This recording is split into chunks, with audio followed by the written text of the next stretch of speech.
All right, so today we're diving into something pretty wild. Yeah.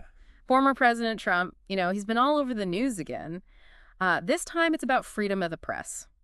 Interesting. He's calling for major broadcasters like CBS to straight up lose their licenses. Seriously, Yeah, and it's causing a real stir. I bet.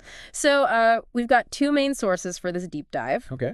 First, we've got a statement from FCC Chairwoman Rosenworcel directly addressing these claims, and then we'll be looking at a news analysis from MSNBC to give us some more context. Makes sense. So, imagine you're about to walk into a room and everyone's talking about this whole Trump and CBS thing, right? Okay. And you need, the SparkNotes version to catch up. Yeah. Well, you've come to the right place. All right, let's do it. Okay, so we all know Trump has a history of criticizing media outlets he sees as being against him, right? Right. Like ABC, CNN, NBC, MSNBC, the list goes on and on. He doesn't hold back.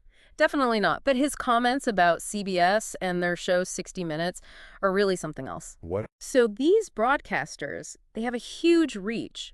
Millions of people tune in. For sure. And when someone like Trump goes after them, it carries a lot of weight, It can really affect how people see those networks. Exactly.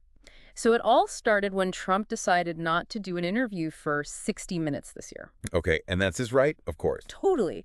But then he turns around and accuses them of illegal editing in their segment about the election and starts calling for an investigation into CBS, even demanding they lose their broadcasting license. Wow. He even went on social media calling the 60 Minutes team a threat to democracy and suggesting that networks like CBS should have their licenses auctioned off to the highest bidder. Can you believe that? He's really going for it. Yeah, it's a bold move for sure. And this is where it gets kind of complicated because legally speaking, networks like CBS don't actually hold those broadcasting licenses. Oh, really? Yeah, it's the individual stations that are licensed. It's like blaming your whole neighborhood because one house has their Christmas lights up in July. Right, exactly. And listen, this isn't just a technicality. This is part of a bigger pattern with Trump trying to discredit and silence media outlets that don't agree with him. Yeah, you've got a point there. It's worrying because it could make journalists afraid to report freely and people might start trusting the media less. And that's where FCC Chairwoman Rosenworcel's statement comes in. What did she say?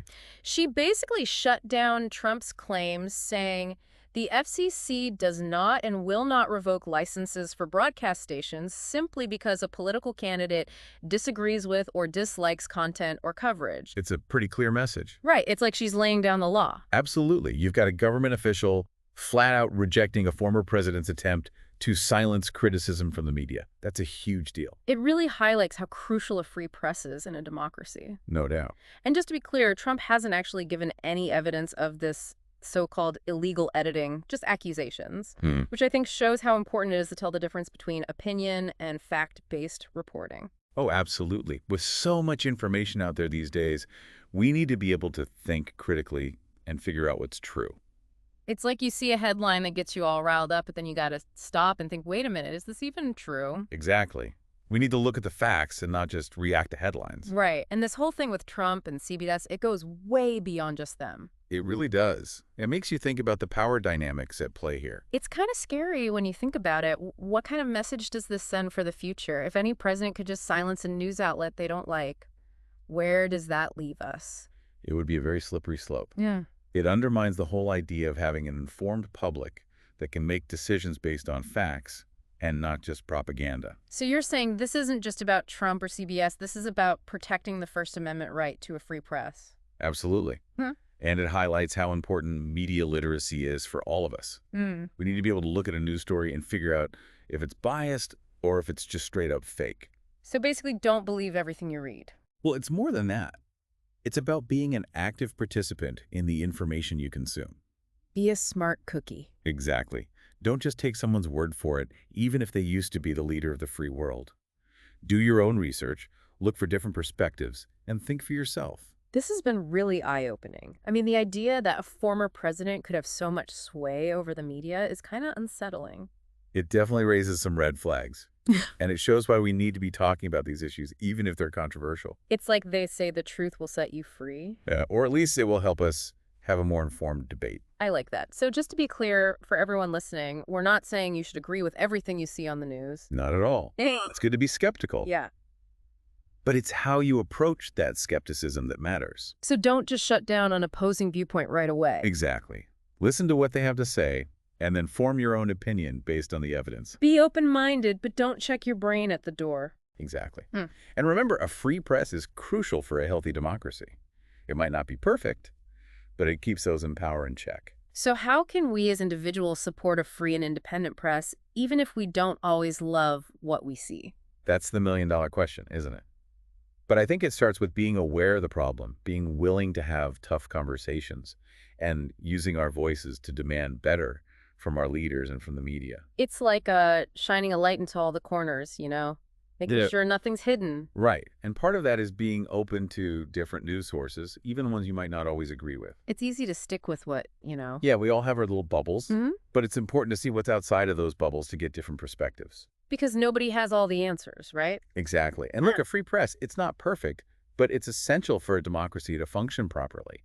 It's how we see what's going on, good and bad. It's like holding up a mirror to society. Exactly. So Yeah. we can learn from our mistakes. So what can we do besides supporting different news sources?